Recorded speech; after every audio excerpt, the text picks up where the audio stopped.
Halo Bapak dan Ibu semuanya, rekan guru dan kepala sekolah. Perkenalkan, saya Narjo SPD MPD, Kepala Sekolah di SMP Negeri 3 Maos, Cilacap, Nusa Kambangan. Pada video kali ini, saya akan berbagi tentang strategi dan kerangka transformasi digital pada sektor pendidikan. Bapak Ibu, sekarang di mana-mana semua serba digitalisasi.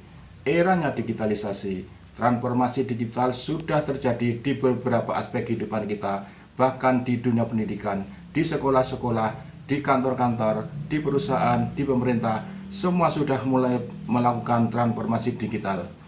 Sebenarnya apa sih pengaruh transformasi digital pada sektor pendidikan menuju Indonesia Emas tahun 2045?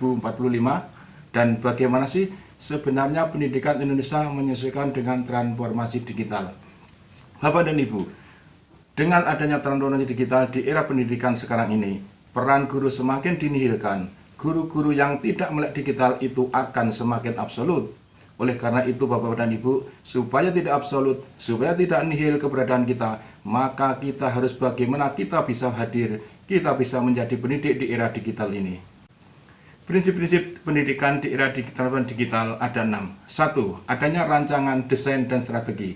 2. Terjadinya perubahan perilaku atau potensi peserta didik. 3. Mekanisme umpan balik. 4. Adanya interaksi antara murid pendidik dan murid dengan sumber belajar. 5. Adanya lingkungan belajar baik di kelas, secara virtual, blended learning, campuran, dan di alam lingkungan. Dan yang keenam adalah adanya evaluasi baik formatif maupun sumatif. Prinsip-prinsip pendidikan di era digital ada 6. 1. Adanya rancangan, desain, dan strategi. 2. Terjadinya perubahan perilaku atau potensi peserta didik. 3. Mekanisme umpan balik. 4. Adanya interaksi antara murid pendidik dan murid dengan sumber belajar. 5. Adanya lingkungan belajar baik di kelas, secara virtual, blended learning, campuran, dan di alam lingkungan. Dan yang keenam adalah adanya evaluasi baik formatif maupun sumatif. Di mana peran teknologi digital itu? 1. Merancang pembelajaran. 2. Mengevaluasi pembelajaran. 3. Menjalankan interaksi pembelajaran.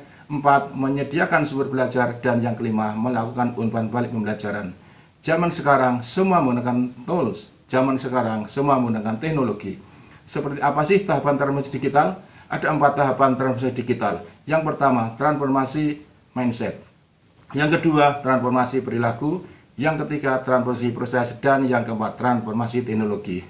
Apa sih transformasi mindset? Ditandai dengan konvergensi pendidikan formal, informal, maupun non-formal. 2. Transformasi adalah perubahan ke masa depan. Yang ketiga, kendali pendidikan ada pada peserta didik. Yang keempat, guru menjadi seorang arsitek proses pembelajaran. Dan yang kelima, keberhasilan diukur oleh peserta didik yang belajar. Kemudian transformasi perilaku adalah waktunya kita harus eksekusi, bukan membicarakan konsep lagi. Yang kedua, transformasi adalah aktivitas belajar tiada henti. Yang ketiga, sukses ditentukan dari banyaknya belajar dari kegagalan. 4. Setiap sekolah punya jalur perjalanannya masing-masing. Dan yang kelima, jangan jalan sendiri, ajak sekolah dalam berkolaborasi dan bekerja sama. Dan transformasi proses itu ditandai dengan pendidikan adalah proses sepanjang hayat, tiada henti.